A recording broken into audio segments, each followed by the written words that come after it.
Thursday, May 27th. I can see several colleagues are present, council members Camus, Vice Mayor Jones, Councilmember Davis. And see, Councilmember Reynos, are you present? Okay, so we have 4 of our members present, so we have a quorum. So we'll start with a review of the final agenda for June 2nd.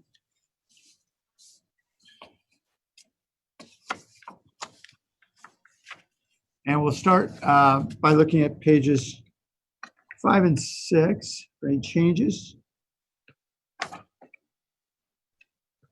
Any changes on 7 or 8?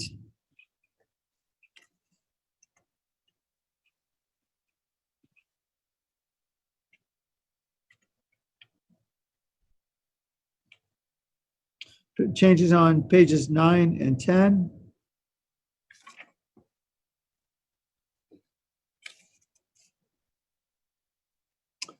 And changes on pages 11 and 12?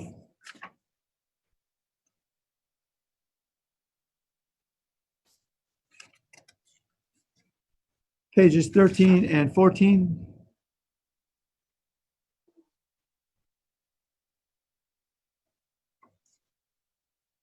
Pages 15 and 16?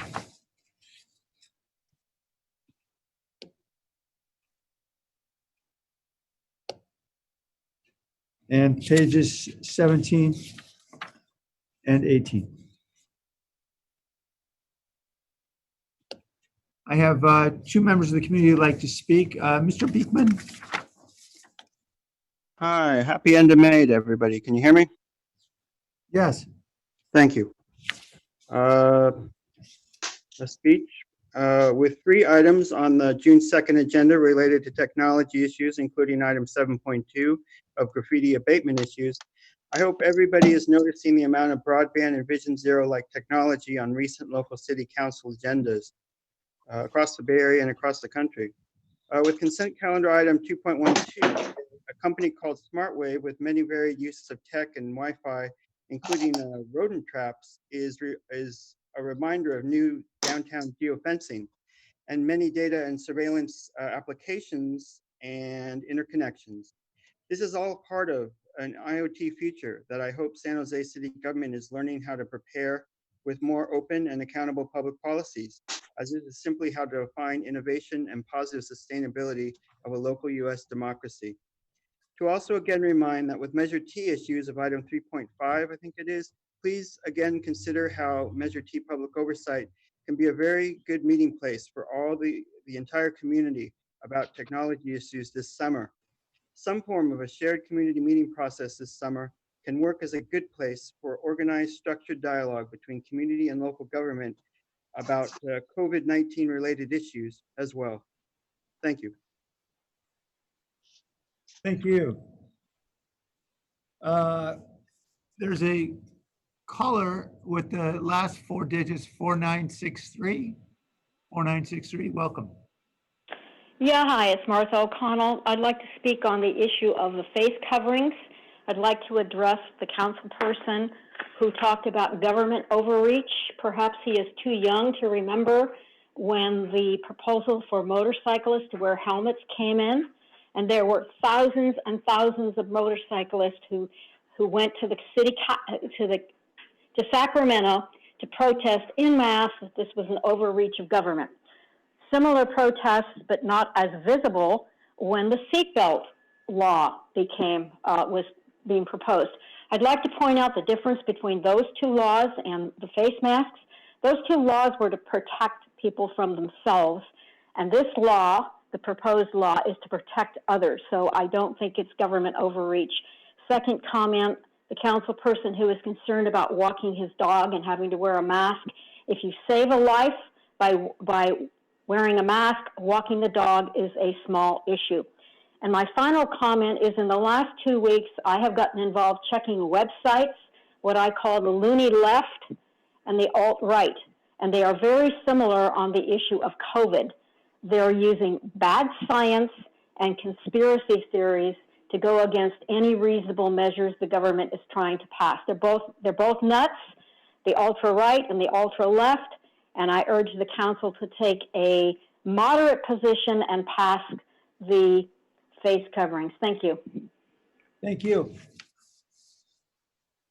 All right, back to the panel. I should add that there are several items that are requested by city manager to be included. Three items.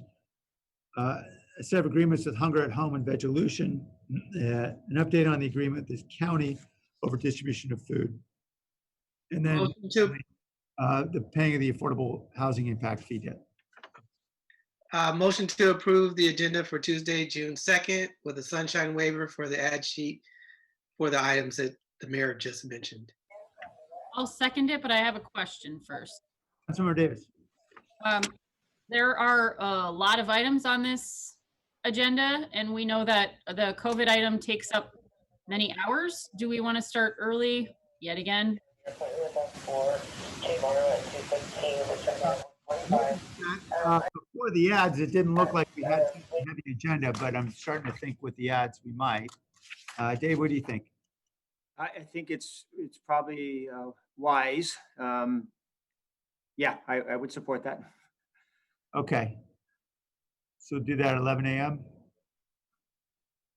And do we have a closed session scheduled? Yeah, we do have a closed session scheduled. I don't expect it to run that late. I mean, it could run up till 11, maybe a few minutes over. It really depends on the conversation. But yeah, it's all manageable.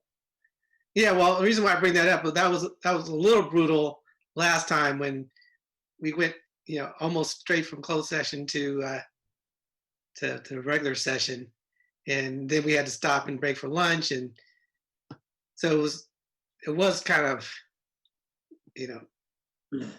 troublesome at least. I'll give you another 15 minutes for lunch.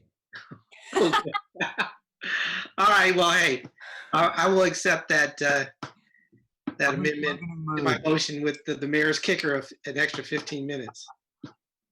All right, then I heartily second that. Great. Okay.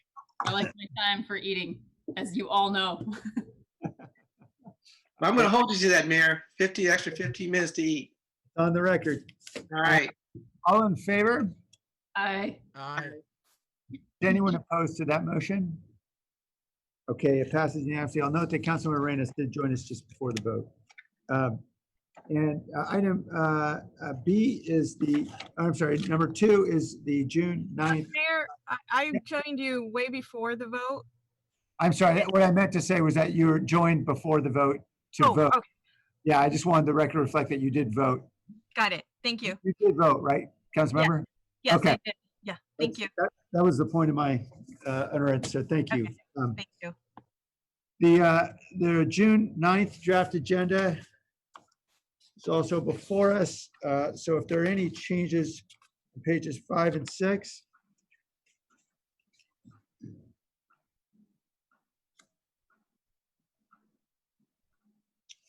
Pages 7 and 8.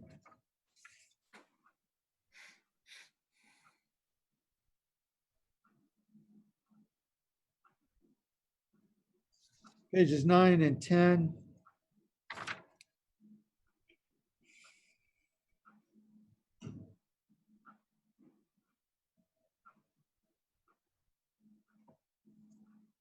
Pages 11 and 12.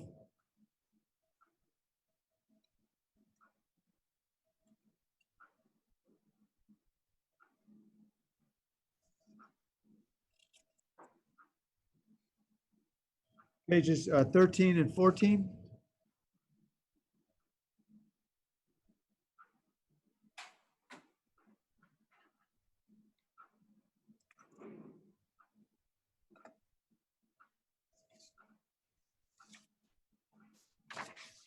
All right.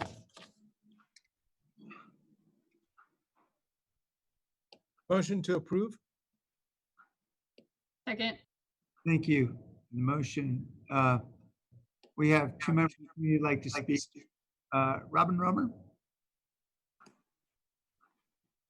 Hello. I wanted to speak to item 5.1 on the agenda, obviously the EIR for the shortcut extension. And I wanted to ask the committee to consider assigning a time certain to that item so that the community makes it a little bit easier on the community to participate. And on that item, I also wanted to note for the record that as the EIR that you will be reviewing is not out yet. It's going to be, I think, published on Friday. That will give us all about 10 days, which I think is a legal minimum to review that. And that this EIR will also not go to the Planning Commission. So there's no second set of eyes on this. I just wanted to bring this to your attention. It's obviously in the discretion of the council to proceed however you see fit. Thank you. Thank you, Robin. And Robin, just to be clear, you're concerned about the time being set. Is that because you anticipate many parents who might be working, or is it the work hours issue that you're concerned with?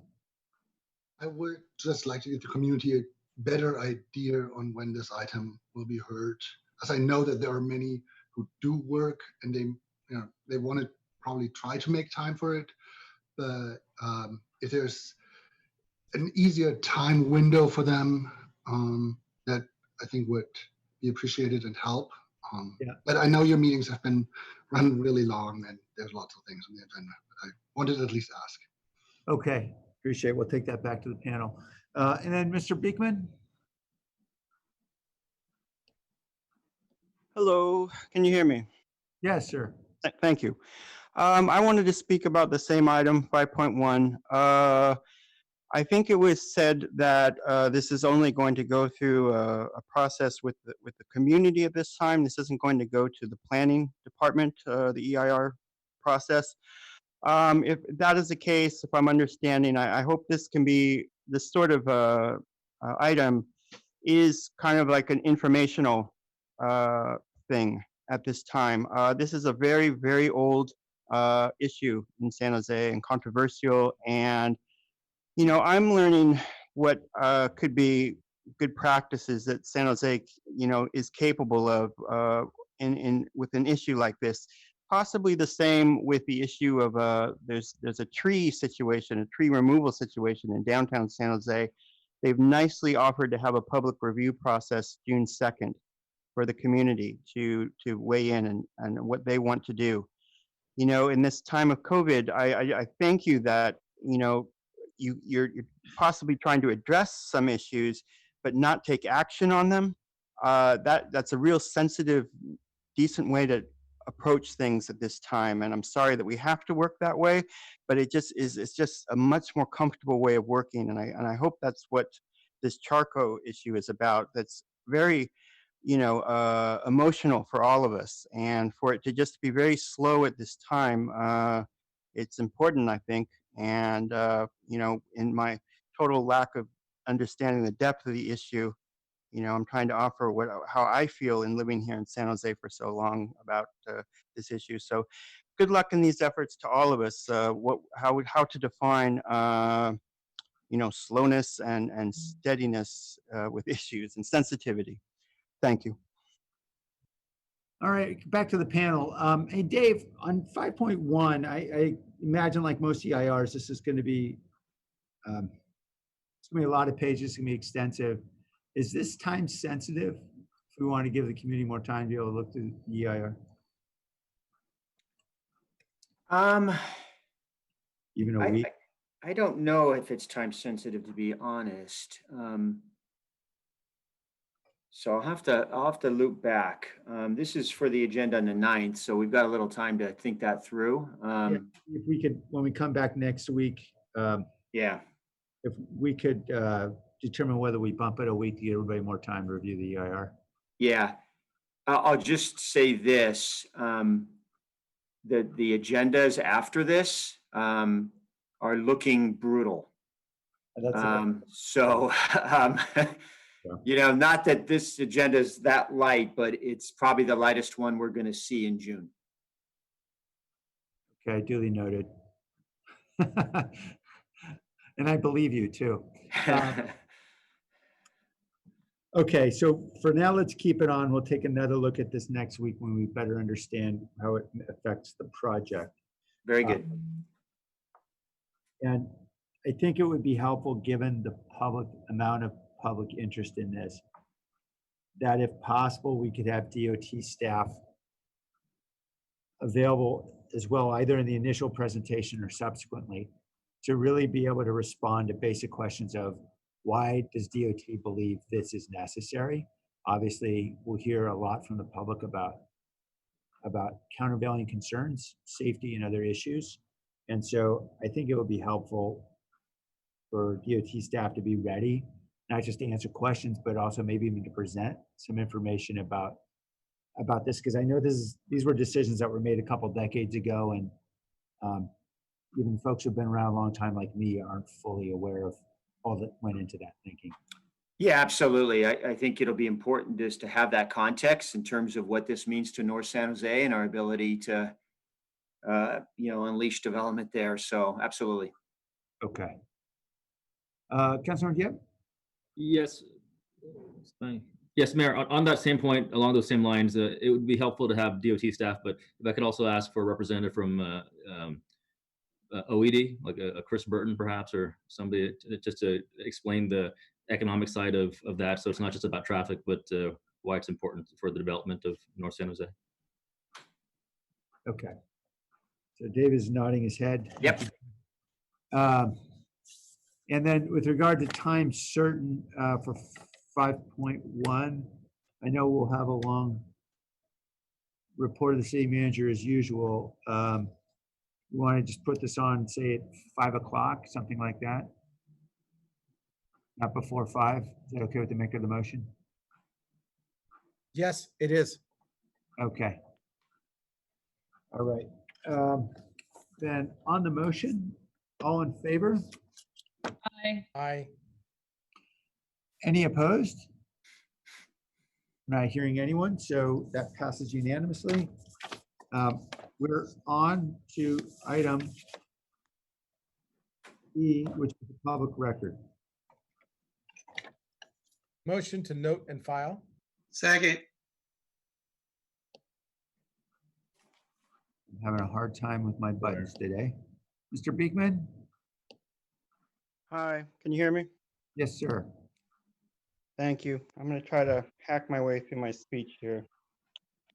To try to summarize my letters to public record here in an open forum today, a reminder that with beginning mid-March COVID-19 budgetary issues, the city of San Jose seemed to have a good focus to want to work towards the ideas of equity and good deficit reduction practices that could better help guide and navigate the future of a tiered city budget system. I hope you can keep up these good ideas and practices. And to also note, I also do not like our better human ideals currently being held hostage to serve this pandemic, as more genuine positive sustainability ideas and human rights concepts have been developing and can be of help at this time to provide continuity to help build our good future. In respecting traditional and recent human rights ideas and practices, and also respecting traditional business practices, the tradition of good business practices. Overall, I feel it's important to address emergency needs first over the next few years, urgent emergency needs in the next few years. This can then ask what can be more workable for the long term. There are state assembly bills along the lines of what can be a 10-year forgiveness plans for both tenants and owners, and that tax forgiveness and tax trading on the short term for owners and long-term 10-year rent forgiveness plans for tenants are in the works at the California state level. Our minds need to be open and constructive and creative to more fully understand what needs to be considered important and urgent at this time in our lives, as most everyday owners and tenants had no initial say in the planning of this pandemic. This is simply close to what has to be the dialogue and starting point of how to have a short-term 2-year full rental forgiveness conversations for both owners and tenants. We had a time to learn how to be more open, not be fearful, hidden, or secretive for a better human ideas and ideals. This is a time owners and tenants can really work together and perhaps make important humanistic demands as well. Thank you. All right then, on the motion, all in favor? Aye. Is there anyone opposed to that motion? right, that passes unanimously. We're on to item G2, which is a fee cap on food delivery services. Councilmember Diab, welcome back. Thank you, Mayor. So I am back. And I guess the only thing I'll add to what I've already said previously is maybe a bit more context. I'll start with last week at the council meeting, we as a unanimously passed San Jose al fresco. And I see we all are in agreement that our restaurants need help, that during this shelter in place time, they're hurting. And through that action, we're trying to create more space and more ability for them to increase their volume because their sales are hurting. And social distancing rules, physical distancing rules, even as the economy begins to reopen, will limit the capacity of restaurants to allow customers inside. So allowing outside street sidewalk dining and parking lot dining aids in that. Another key element of that ordinance was trying to make things as cheap as possible. Trying to make the fees not overly burdensome on getting the permits to do it outside. And that's an additional recognition of the fact that, restaurants are working on thin margins. And so I really see that the council has recognized in that legislation. I'm trying to carry that same spirit in what I'm doing here, because I think I see this as a bit of a companion piece. In the time that we've been to Rules Committee to discuss this, I have had a roundtable with the SVO and restaurants in San Jose. I've spoken to a few other restaurant owners, and I've learned a bit more, but nothing that has been said has completely surprised me or changed my mind in terms of my feeling that this is necessary. In terms of a business model, if you're making widgets or selling hamburgers or whatever, what is essentially happening is you're for food delivery costs, 25% or 30%, or in some cases 40% of your cost is going to delivery of the item that you're trying to sell. And I still think that's too high. One thing that I am encouraged by is that I feel a number of restaurants who are not waiting for the city to do this. They are seeing the problem and they're trying to move to private point of sale, personal point of sale stuff to kind of sidestep the third-party apps altogether. But they still said that they could use some help. And I know the fear is that we're going to hobble third-party apps, but my understanding is they can still have other fees like marketing fees, which I think if they were to up their marketing fees, that would in some ways be more transparent, because the value of the app is in marketing. If everybody has an app on your phone and you're hungry, you just turn on the app. And if you want your restaurant to be front and center in the top 5 things on the top third of the screen, you probably should pay more to get your thing marketed. But for the restaurants who really just want the service of getting food delivered, I think asking them to pay up to 30-40% of their fees is very high. And that is a bit of a Faustian bargain, because right now, that the restaurant industry generally is already running on thin margins in good times. Right now, they're doing maybe 50% of normal capacity, normal service because of takeout only. And yes, it's true that having a third-party app will help introduce them to more customers. But as they participate in that process, they're also inadvertently changing consumer behavior. Whereas before shelter in place, somebody might say, do you want to cook at home or do you want to go out? Well, now there's this third option of, do you want to cook at home? Do you want to go out? Or shall we just use an app and order in? And that, I think, is going to hurt long-term restaurants. And I still believe this is worthwhile. And I'm hopeful that, we have speakers and letters and you've been convinced, or at least more open to the idea to bring it to full council. Because since we've been talking about this in the last 3 weeks or so, other cities have adopted it. Washington, D.C., New York City, Jersey City. Whereas when I started this to the council, the only 2 cities in the country were Seattle and San Francisco. And I'll end there, or take any questions you might have. Great. Thank you, Councilmember. We have several members of the committee who'd like to speak, beginning with Eddie Trong. Thank you, Mayor Liccardo and City Council members. Eddie Trong with the Silicon Valley Organization. We are the region's Chamber of Commerce, representing 1,200 businesses in the region. I wanted to provide some clarification to my past public comments on this issue. The SVO does not want to pit at companies versus restaurants. In fact, we support a more balanced approach to the fee cap proposal. However, I don't think anyone can deny that restaurants are suffering during this time. Last Friday, we hosted a restaurant roundtable and brought together nearly 50 small restaurants to talk about their challenges with the fee cap issue. Most have said that 20 or 30% of their sales are lost to commissions in apps. Some have to pay up to 40%. Some apps don't even allow restaurants to charge higher prices on their menus to compensate themselves for the loss of up to 40% of their sales commissions. And some app drivers don't even wear PPE, which damages the restaurant's reputation. However, at the same time, I've spoken to many companies about this issue, and some are great actors and have put forth PPE, charge closer to 20% commission, and allow restaurants to set their own rates on their app platforms. We want to be able to discourage the worst actors in the industry from hurting small restaurants, and some more balanced solution in the middle, I think, is much more appropriate to support our small restaurants and at the same time not decimate food delivery services within the city of San Jose. Thank you so much for your consideration.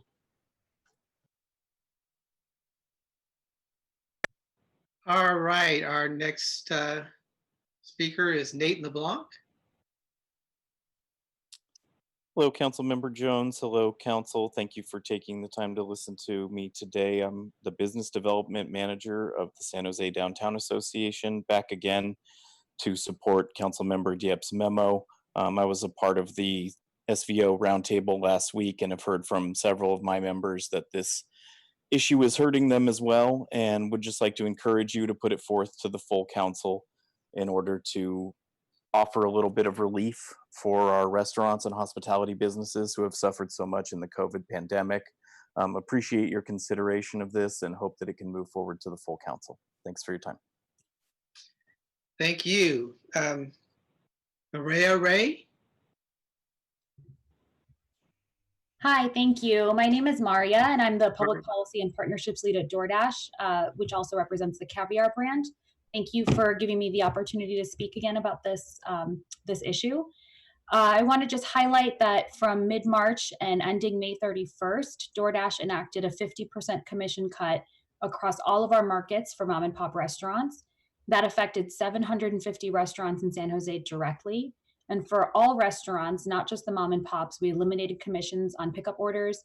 And for anyone new to DoorDash or Caviar, we eliminated their commissions for the first 30 days in that same period. Those actions came at a tremendous expense to our business. They continue through the end of May. It is what we felt we had to do, however, to help restaurants survive and thrive. And the point I want to share with you all today is that DoorDash only works if it works for our merchants, Dashers, and customers. On the point of Dashers, we asked Dashers only yesterday what it would mean to them if the city were to impose an arbitrary cap on commissions. We were overwhelmed by the response. In less than 24 hours, we heard from over 200 Dashers in San Jose who have offered to share their stories with their elected officials. Many of you have heard directly from them, and I shared stories as well. These Dashers have access to PPE for free. They have telehealth. They have financial assistance if they are affected by COVID. And they are urging you to reconsider this cap due to what it would mean to them and their ability to earn income. And that's because fee caps have unintended consequences. And I'll reiterate that for our platform to work, it has to work for restaurants, Dashers, and the consumers. Consumers do pay a service fee and a delivery fee to get their food ordered. This is not a luxury good. Restaurants choose to be on our platforms, and they agree to pay a commission that helps pay for a wide range of services. And to bring the loop back full circle, if we were to limit the fees that we can collect from restaurants through this cap, we would be limited in the services we could provide, which would drive down earnings for Dashers. Thank you for your time today. I hope we can work toward a solution that works for everyone. Thank you, Maria. Next is Jeffery Buchanan. Hi, Mayor and Council. Jeffery Buchanan with Working Partnerships USA. This is a complicated issue. Certainly our heart goes out to small businesses that have been receiving high fees, but I think it's important to remember, someone has to pay at the end of the day. Is it the restaurant, is it the consumer, or is it the worker? Certainly it's complicated to look at the economics here. And so, appreciate the council debate and looking into this issue, but I think there are some pieces of this that aren't complicated. Across the board, all of these workers who are driving and delivering for these app-based companies should be able to have access to PPE or to be reimbursed if they're purchasing their own PPE. We work with thousands of drivers on platforms across the Bay Area, and we're hearing, despite the glossy press releases from many of the delivery companies, they're not living up to the promises of delivering PPE to these workers. In fact, we're working to work with folks who are sewing masks and delivering them to workers, and paying out of our own pockets to be able to get PPE to gig economy workers who desperately need it. And so, creating some kind of a tiered system where some people have to provide PPE and others don't does not make sense. If the city's going to engage in this issue, we should be looking at safety across the board. Secondly, numerous of these companies have been violating California state labor law since last year around the issue of misclassification. The Attorney General in 3 of the largest cities in California are currently engaged in a lawsuit against Uber, which has Uber Eats and Lyft on these issues of misclassification.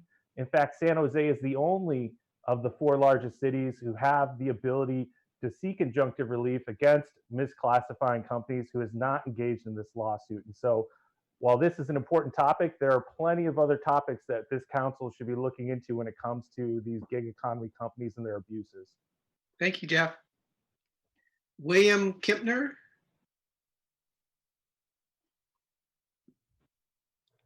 Good afternoon, members of the council. Thank you for allowing me to speak today. My name is William Kemner. I deliver with DoorDash, and I'm a constituent of Councilmember Arenas. I want to encourage the city council to reconsider putting caps on fees that delivery services can charge restaurants, because limiting these fees will directly affect my earnings as a Dasher. I started delivering with DoorDash about a month ago because I needed a job during the pandemic where I could work safely and make good money. Not many other jobs are available right now, but this has been the perfect solution for me. I'm a college student on athletic scholarship at Gonzaga University, but I need this extra income to supplement my scholarship. I know this proposal is well-intentioned, but I hope the city council will consider people like me before they vote on a proposal that could affect my ability to make money. Thank you so much for letting me speak. All right, thank you. There's no other members of the public who want to speak, so I'm going to bring it back to the council, and I'm going to hand it back over to our mayor. Thank you, Vice Mayor. Appreciate it. Okay, so Dave, did you want to weigh in at all about this in terms of workload and so forth?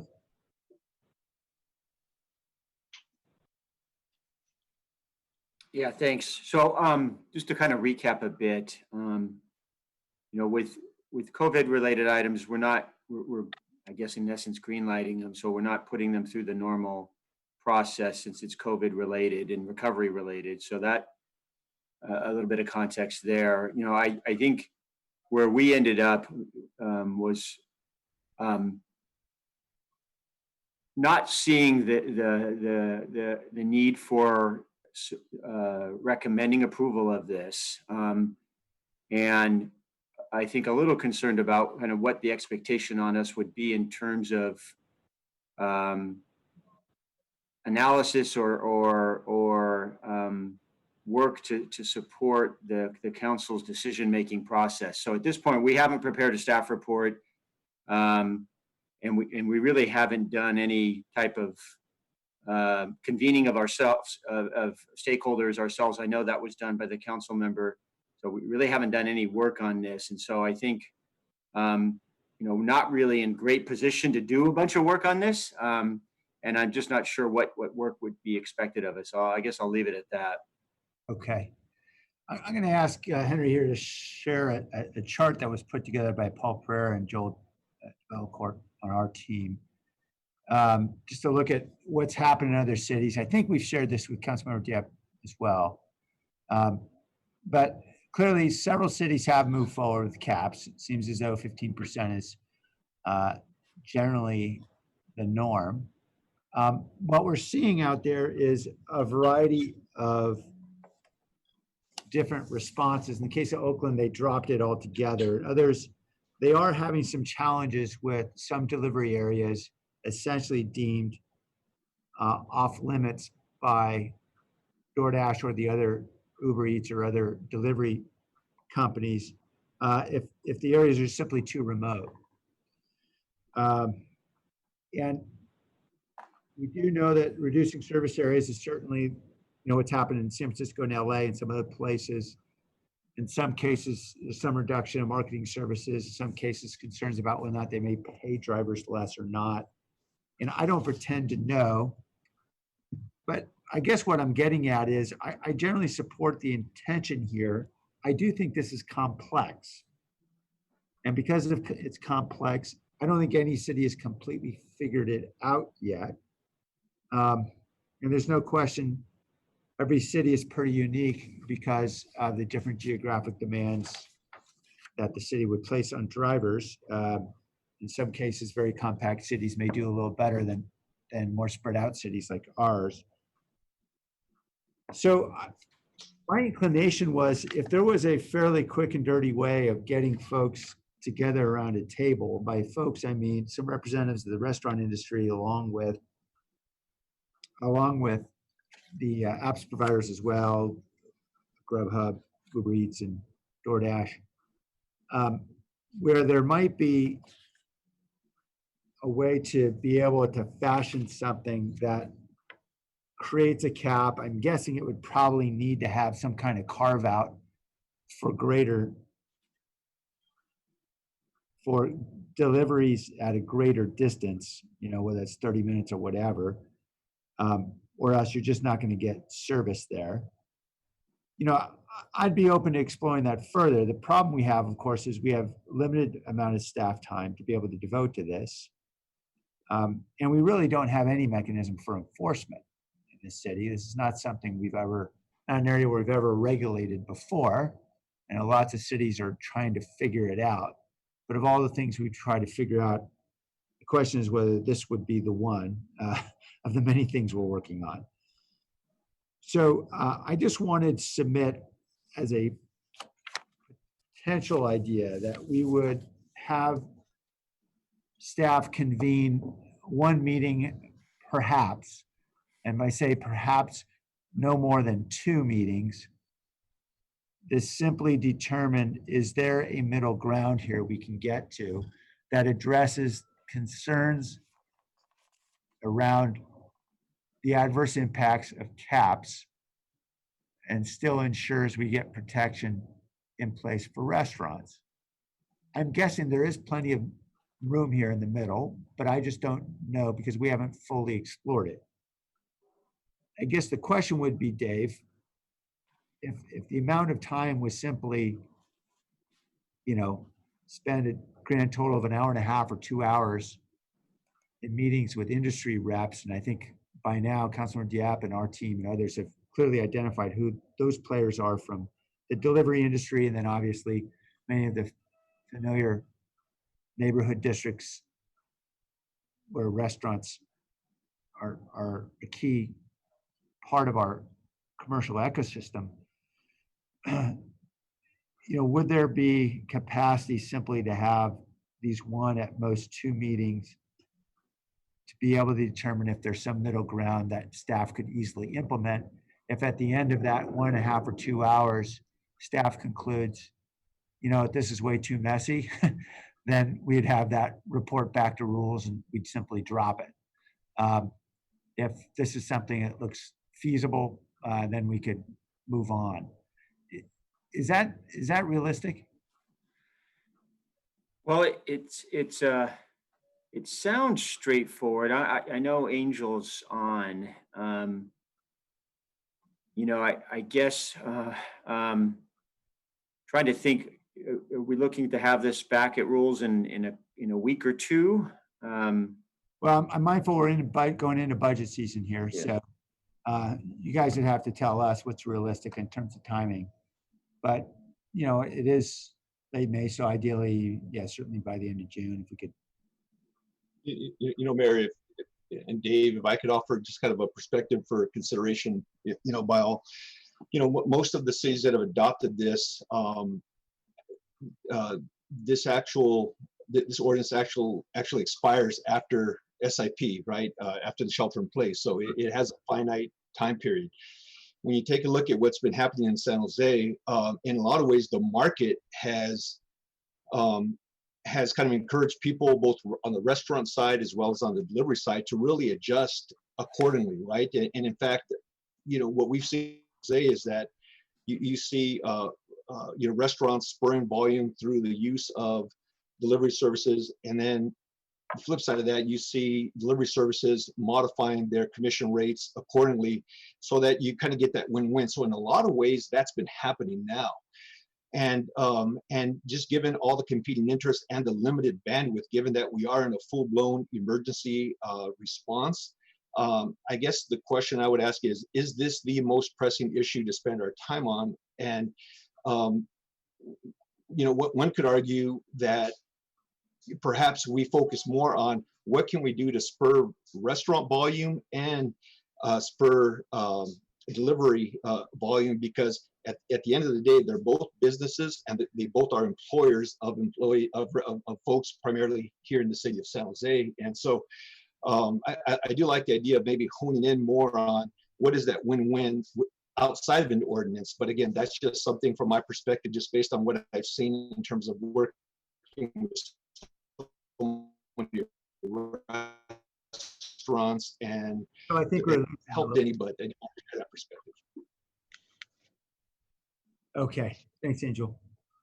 All right. Well, let's come back to the committee then. Councilmember, Vice Mayor Jones. Thank you, Mayor. Actually, I was going to make the recommendation that we have a convening of the stakeholders in the city to hash out an agreement.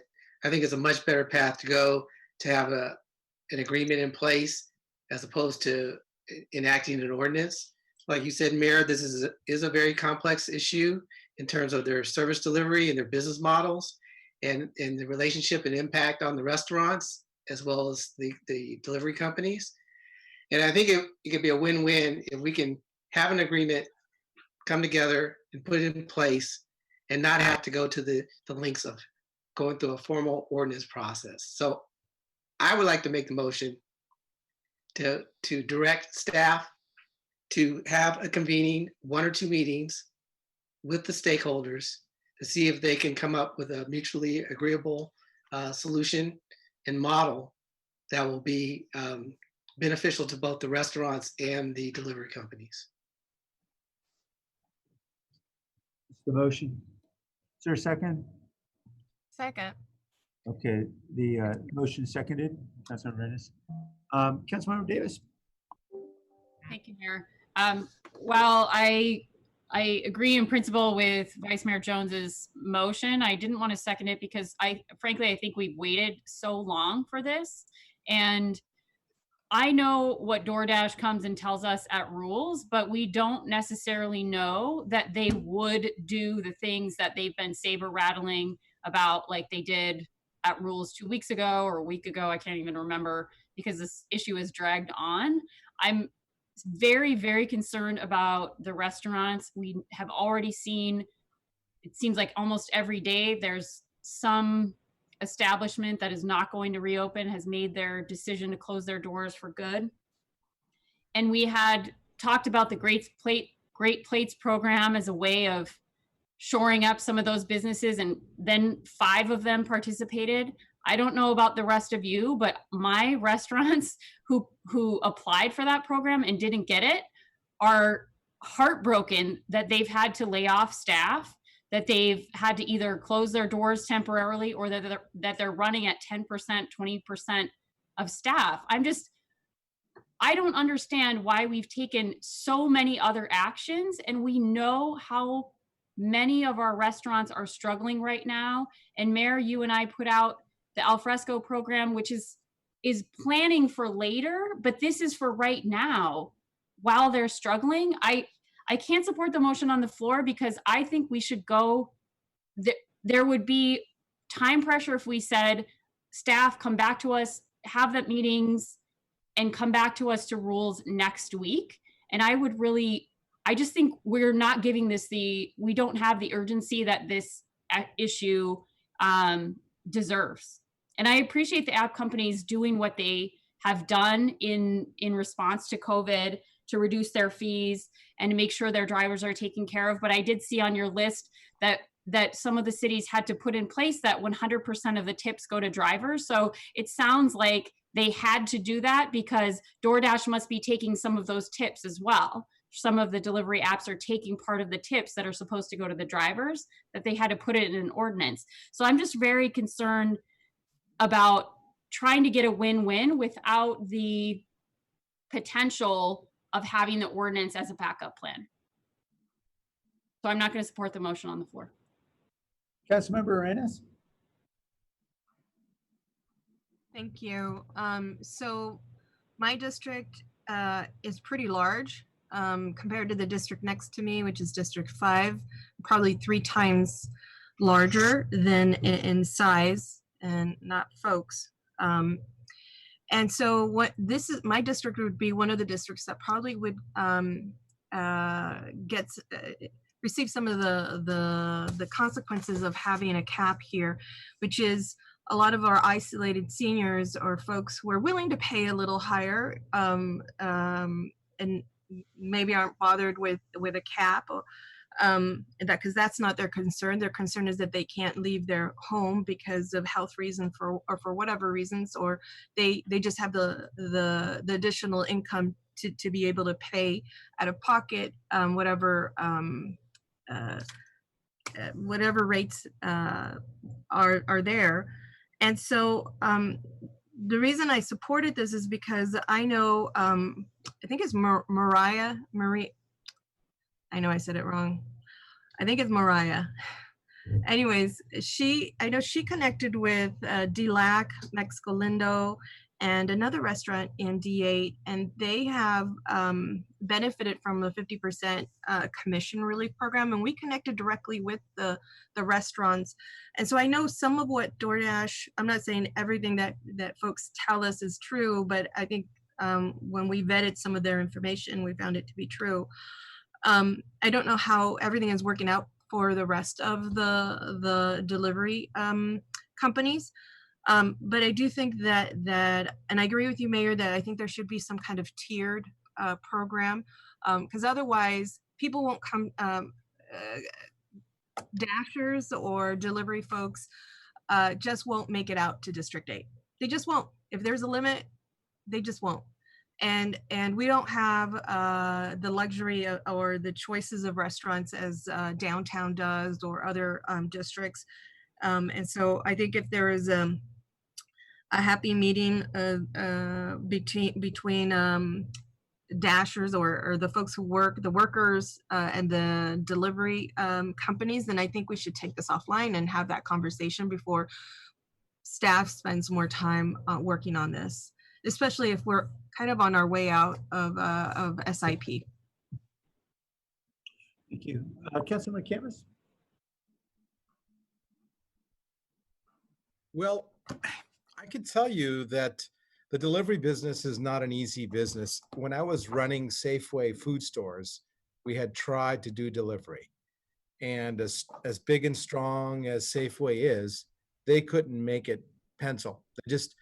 We tried it and then they stopped. And then they started trying it again about 15 years out. You know, I haven't worked for Safeway since I'm going to age myself here. I was a manager at Safeway in 1995, I think. No, 4. And we had tried it back then. And like I said, it was a money losing business. I couldn't see the delivery business working out for restaurants for a long time. And I was happy to see businesses like DoorDash start because it's tough to make any kind of living in this business. So my main concern here is that we may be killing this new type of business by regulating it. There's always 2 sides to a story, and I appreciate the face mask thing, and I don't know if that's true or not. I know that I received 20 letters from drivers in my inbox saying that they don't, if we regulate it, they're gonna be out of business. And these are my constituents as well as drivers for DoorDash. So I don't think rushing into making laws or regulations is very helpful. I would like to have a conversation. I'd love to sit these two sides down and have a conversation. And I think that the chamber is in a position to do this. I also don't want to bring something to council that isn't fully baked, so that we've often brought things to council that haven't been fully vetted, and then we end up arguing for things for hours and hours and hours and not having any results. I don't think that we're in a situation here that we can micromanage fees. I do believe that the market works in general, and I don't believe that stepping in right now is appropriate. The restaurants that have been going out of business are mainly the ones that are sit down, and sit down businesses have been killed. And that mainly because nobody's going there to sit down and enjoy a meal. I know that I talked to some McDonald's and other owners of faster food types of businesses, and they're thriving. They're actually doing more business now than they were before. And so I hesitate to get into micromanaging businesses, and I don't know. I appreciate that Vice Mayor Chappie Jones's motion sends us off to mediate something, and I actually don't mind having that exercise. However, staff did say that they don't have the bandwidth, and I'm very cognizant of the bandwidth of staff. So, unless staff says, we could do this, then I'm likely not to vote for it. And my question is to Angel, is this something that you have time to undertake? I mean, I do want these sides to get together.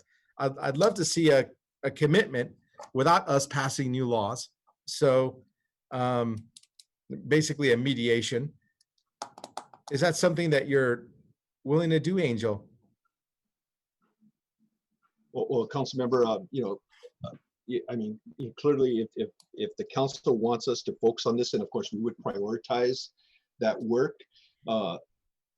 Having said that, from a bandwidth perspective, I quite frankly don't think we have the bandwidth right now organizationally. I mean, I think we are banging on all cylinders on so many different fronts, and not all just COVID. It's also other aspects of running the city. So from a bandwidth standpoint, I would have to say we would be really hard pressed to do a really effective job. There may be an alternative approach, which is let this conversation be mediated within the private sector. These are both private sector companies, and that would be one approach, with recommendations from that group back to you all. But I'll defer to Dave. But from a bandwidth standpoint, speaking just very candidly and honestly, we are really we're pressed right now. We don't have a whole lot of bandwidth. Well, is anybody from the SVO still on the line that can on the line, I believe. Pardon me? I think Eddie Trong is still on the line. Eddie? Hi, Mayor. Did you want to ask me a question? Yes. Would you guys agree to do this sit down mediation, bring in the restaurant groups themselves and bring in the delivery companies and have a sit down and then come back with recommendations for us? I think that you guys are in the best position to help us arbitrate this. And as a business organization, you guys are going to hopefully do things that's fair for both sides and that won't kill one business or the other. And that's what I'm hoping that you could help do. Is that something that you guys are willing to take on? In summary, yes, we'd be honored to take on this opportunity. And you're right, we're not the Chamber of Commerce, we're not in a position, and it is disingenuous for us to pick one industry over the other. I think it's in our best interest to find a balanced solution. I've heard some ideas such as a restaurant resiliency fund or other ideas for perhaps even a higher rate cap that is more consistent with other industries. So I think we are very happy to take on that mediation role and to work with both industries if the council were to empower us with this responsibility. Well, I'd be willing to, I don't know if the vice mayor wants to amend his motion and to have the restaurant industry mediate this, and maybe one of us could sit, maybe since Lund is very much, concerned about this, maybe Lund could be there as a, as a person from the council who can help on this. And I don't know if the vice mayor is willing to amend his motion so that our staff doesn't have to be burdened. Yes, I am willing, but I'd like to hear from Maria. Hopefully I got it right this time. Maria Ray, if we can get your input on that proposal. This is Maria. So if I understand correctly, the proposal is for the SVO to represent, or to be a neutral convener? Yes. A neutral convener bringing together local restaurants or a restaurant representative organization? Yeah, local restaurants and yeah, maybe a representative organization. I haven't thought that through. I'm just, but I think it's important to get the two sides together. Yeah, and then the app companies, I think that we could rely on other app companies to join us in the conversation, so it's not just us. And perhaps Dashers as well, because they're a critical side of this marketplace that represent the workers in your districts who are doing this work and relying on this income. So I think that would be a fine next step. Great, and I'm willing, and if Councilmember Dieppe isn't willing to be part of the discussion, I volunteer myself. If that would help. Okay, and do we have, taking Councilmember Davis's concerns in terms of timeline and expediency, do you want to put a timeline or deadline on this friendly amendment? Well, I'd like to have the meeting convened within the next 2 weeks. Is that good? I was next week. A lot more aggressive than that. But. Okay. Why don't we ask next Eddie, week? Since I think Eddie and his team are going to be taking on some of this work, what if we asked him to weigh in on the timing? I think 1 week could work, especially if we can get all the partners to communicate within 24 hours. And if it's a virtual meeting, I think we can certainly do that. So what I would do is I would connect with the app companies as well as restaurants or restaurant representatives on the agenda and to plan out an efficient meeting on certain discussion items. And that way, hopefully we can get together some kind of a consensus and a recommendation before the council. Thank you, Eddie, and I appreciate that. And I will add that to my motion for by next week then. By next week, can you give me be a little more time certain, Johnny? By next Friday. Next Friday. Okay. All right, I accept. Everyone the incentive to actually move things along. Would it make sense for it to come back to rules? I think folks tend to negotiate most in good faith when they know that there's always the potential that the city could come along with an ordinance that will do worse than whatever deal they might want to negotiate at the table. Absolutely, we could bring it back to rules, yes. So what date would that be? So come back the following Wednesday after that Friday. So it would be 2 Wednesdays from now. Why don't we just give them a week and come back next week, Wednesday? We've pushed this off twice already, and we're talking about a month. I'm saying I'm all for June 3rd, and if we make it June 3rd, I'll vote for this. And I'm very supportive of that, Councilmember Davis. Thank you, Vice Mayor. This is something I think they could work out in a week. I do too. All right. So, so the motion has been amended to return to rules next Wednesday, hopefully with an agreement. Eddie, if you work this one out, then we're going to send you to Palestine next. Yeah, that would be great, Eddie. I'll go with you. Yeah. And also I want to, just for another attempt to try to get her name right, Maria, does that work? Does that work for your It's Maria, and I'm stuck on Maria. Maria, I'm sorry. it's okay.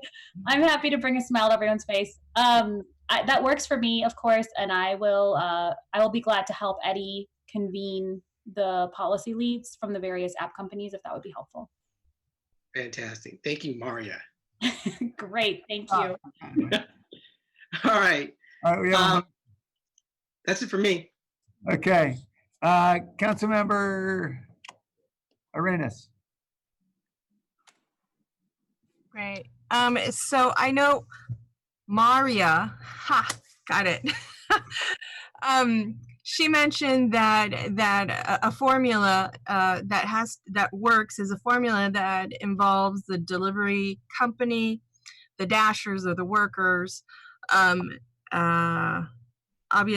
Obviously, one is missing in the plans that you all have mentioned, and that's the workers. And so I'm not sure if I can support this if there aren't any worker representatives. And the only ones that I've heard from so far on this call is working partnerships. And so if you would allow for a friendly amendment, Vice Mayor, so I haven't spoken to them, so I don't know if they're available or if that's a role that they want to take, but I want to ensure that the workers are involved in this conversation, especially if we're not going to be part of it. I'm supportive of that, council member, as long as there's a mutual understanding that the convening and the conversation is strictly around fees and coverage.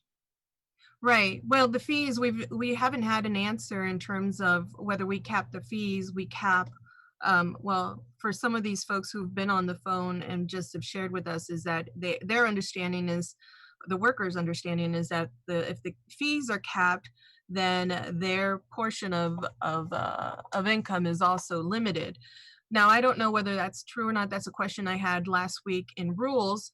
And I haven't had that answered. And I don't know that any delivery service company is going to share their percentages, but I want to know if the cap is going to hurt the workers. And whatever agreement is worked out, I think some kind of worker representative has to be there, because they're part of this delivery, this ecosystem. Without these workers, you don't have, it just can't work out. No, I'm receptive to that, as long as, the cap is connected to the workers' compensation. It's all under the auspices of the overall fee. So I'm very receptive to that. And having right. Yeah, and I don't know. Like I have no idea, but and I don't know if Jeffery Buchanan, I think he's the only one from Working Partnerships that was on here. I don't know if he's still on there on that call, but I just want us to have somebody represented at the meeting. And it sounds like you're open to that, so I appreciate that. Okay. So motion's amended. Any other comments? Councilor Camus. Yes, I don't mind. I'd love to have actual workers there, and I definitely would want their perspective. But from what I understand, Jeffery Buchanan doesn't represent anyone of these workers, and so I don't necessarily want somebody who may be disruptive and maybe going down a different path, because I know that they have their other motives for being in that meeting other than working out a fee schedule here. And so I want us to come out of this meeting with agreements on fees and what have you. So I don't want us to go down the path of this is not about unionizing this workforce. In my opinion, it's about making sure that we can get the restaurants and the delivery folks on the same side. That's what I hope that we're going to get out of this. Mariah has raised her hand. I'm guessing she may have some ideas about worker representatives. Yeah, I was just gonna share that, bringing in a worker, like an organizing group, like what was represented earlier, it's into this conversation is kind of like bringing a restaurant organizing group to a labor negotiation. So I feel like it might be a little out of place to bring a representative body.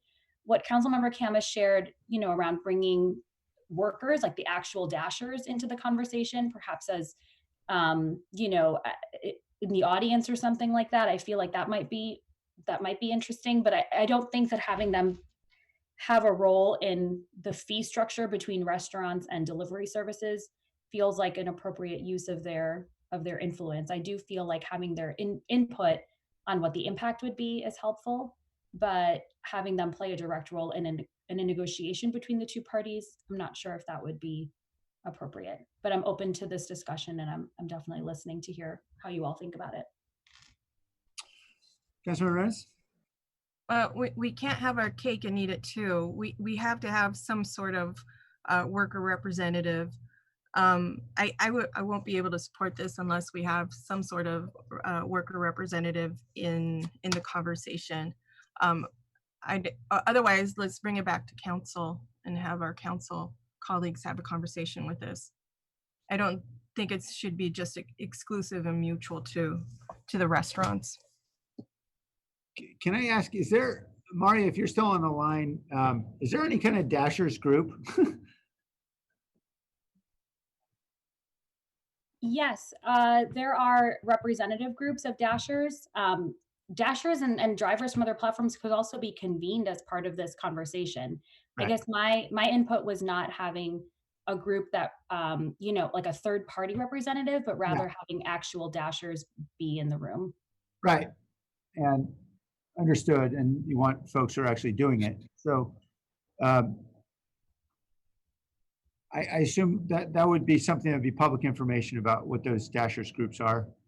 Yeah, we can certainly reach out to dashers and invite them to a convening conversation. Again, my objection was more to having a third party representative. Yeah. Okay, thank you. Councilor Diep? Yes, thank you, Mayor. So I'm happy to represent the council if this is the Rules Committee's wish. I'm happy to always, me, I'm always happy to delve into minutia and discuss at length. So that's not my issue at all. I would just, I guess, raise the question. It feels like the Rules Committee wants an informal kind of a gentleman's agreement between the app industry and restaurants. And I'm fearful of that, how that can even come about without some sort of council adoption of formalizing the terms that the group decides to land on, whether it's a 20% fee or 15 or whatever else, PPE or workers' pay or whatever it is, because we can convene a Zoom meeting, and I if we have like the paid premium Zoom, I think the upper limit is like 1,000 attendees, and restaurants. I mean, there are more than 1,000 restaurants, clearly. And so it's the negotiating power kind of falls into the apps right now. There's 4 big ones, and then a bunch of restaurants who may or may not subscribe to a number of them across the city. So even if we get like 50 restaurants in a room with the 4 delivery services, those 50 restaurants agreeing to whatever terms is not necessarily representative of anybody. Well, I mean, it's representative clearly, but basically we would have to, I feel, come up and say, okay, this is the agreement out of the meeting. Formally, council will adopt it somehow, and that's just my thinking. Otherwise, it's kind of an interesting conversation, but without any force of actually adhering to it. And I also want to point out that I appreciate Mariah. Nope. No, not Mariah. Being here, Maria being here. But I don't want to make this about DoorDash, because there are other companies, right? And so we've been talking about DoorDash and Dashers, and I don't want DoorDash as a brand to feel attacked or singled out. There are other companies here, and to the extent that DoorDash is a good player and best practices, and they've discounted their fees unilaterally and voluntarily, by Maria's own comments, that ends in 3 days. And so right now the water's just fine. But in 3 days, you're going to go back up to 30 or 40 or whatever the percentage is, that's standard. And our restaurants are going to hurt, because we don't know if we're going to still be in shelter in place. The governor said you can move back out, but the county has not made any clear indication. So if we're in here for like another month, let's say, hope not, but let's say another month, and fees go back up to 25, 30%, well, what will become of our restaurants then? And that is essentially my concern in proposing this. I don't really want to get into micromanaging apps and whatnot either. But as San Jose, we're the 10th largest city in the United States. And yes, we're kind of suburban. But if this business model can't work in San Jose, well, you're basically saying you're only going to work in the 9 largest cities in the United States. And the rest of America is not really workable as a delivery service because we are the 10th. And we are somewhat suburban, but if you can't make it work, where are you going to make it work? Just the top 9? So I would like to flesh that out. And I'm not trying to single out the apps, but I think the fees, to make them work, the fees have to be overly burdensome on restaurants. And that is my concern. Because who among us can fly somewhere and not pay some sort of luggage fee if we're going for like a month-long trip? Because those are the options. And if you're a restaurant and those are the options, you have to play by those options. So I'm just trying to early on bend the curve, if you will, or set some upper limit to deal with. And this proposal is really about shelter in place, about during this emergency time. It's not really permanent and forever, but the more time we take into it, and if we can actually figure out terms that are agreeable to all parties, maybe it should be a forever thing. Because I mean, I'll leave it at that. But basically, the clock is ticking. So, thank you. Yes, if it becomes a forever thing, it will be off into prioritization, I can assure you. Rick? Yeah, I just want to remind the committee that assuming if there's some kind of agreement reached, if in fact any city action is needed, the council can either do that by urgency ordinance, or the city manager as the city's emergency official has the ability to do it by order, which is what San Francisco did and I think Seattle as well. Right. Okay, yeah, I understand that an agreement will not be binding unless someone is willing to make voluntary commitments, and even then it's not binding. And so I'm guessing that whatever agreements that have to be hammered out would ultimately need to be taken back to council to enact, so that if there are 1 or 2 outliers who don't agree to whatever commitment is made, then we'd have to do that to make it uniform. So I'm guessing it's going to require some additional action by the city. But the important thing is to make the heavy lifting happen at the negotiating table. I think that's the intention of the motion. Yes, and Mayor, just for some clarification, the intent of my motion is for a direct negotiation with the restaurant representatives and the delivery company representatives. That I'm also open and willing to allow other stakeholders to have input, but the negotiation is between those 2 entities. So I just want to have clarity on that. So whether it's working partnerships or representatives from the Dashers or whatever groups that want to have input, I think it could be valuable and useful, but the negotiation is between those 2 entities. All right. Any other comments? Okay. On the motion, let's have a roll call vote. Sure. Arenas?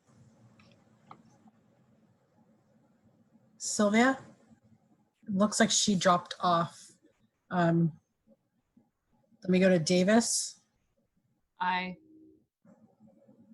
Camus? Aye. Jones? Aye. Ricardo? Aye.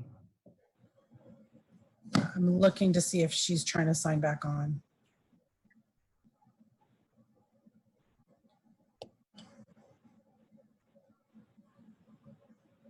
Okay.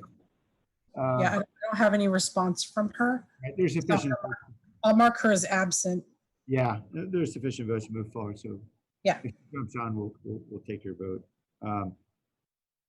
Okay, item 3 is the Council Appointment Advisory Commission meeting exception. Move approval. Second. and just to make sure the public knows that that will be a Zoom meeting with the CAC. It won't be an in-person meeting. They are required by municipal code to do the nominations for Clean Energy Commission. Thank you. Speaker with a phone number ending 4963. Yeah, hi, Martha O'Connell. I support the memo from the city clerk. and just giving the mayor and the city manager heads up. Two of the housing commissioners have been working on an email all day long. It's being co-written, so we're emailing back and forth. We are going to be asking for a protocol to be established for all commissions, but particularly those commissioners who are at serious medical risk until a vaccine for COVID comes up. We need to be able to attend meetings other than coming down to City Hall and sitting in a meeting. So that email should be to you by the end of the day. Thank you. Thank you. Mr. Beekman, on this particular subject? Yes, this is Community Energy Ideas Commission people. Correct? Allowing an exception, approving an exception to allow a meeting of the Appointment Advisory Commission to enable them to interview someone for the Community Advisory Commission. Community Energy Advisory Commission. That's right. Okay, good. Yes, I am learning important, good lessons about local community energy at this time. It has been, just a really good learning experience for myself. And San Jose has made their own particular deals with PG&E in early April. Other local community energies of the Bay Area are being forced to basically make the same deal. It describes, you have certain plans in place, what you have been expecting for the past years or so, past few years.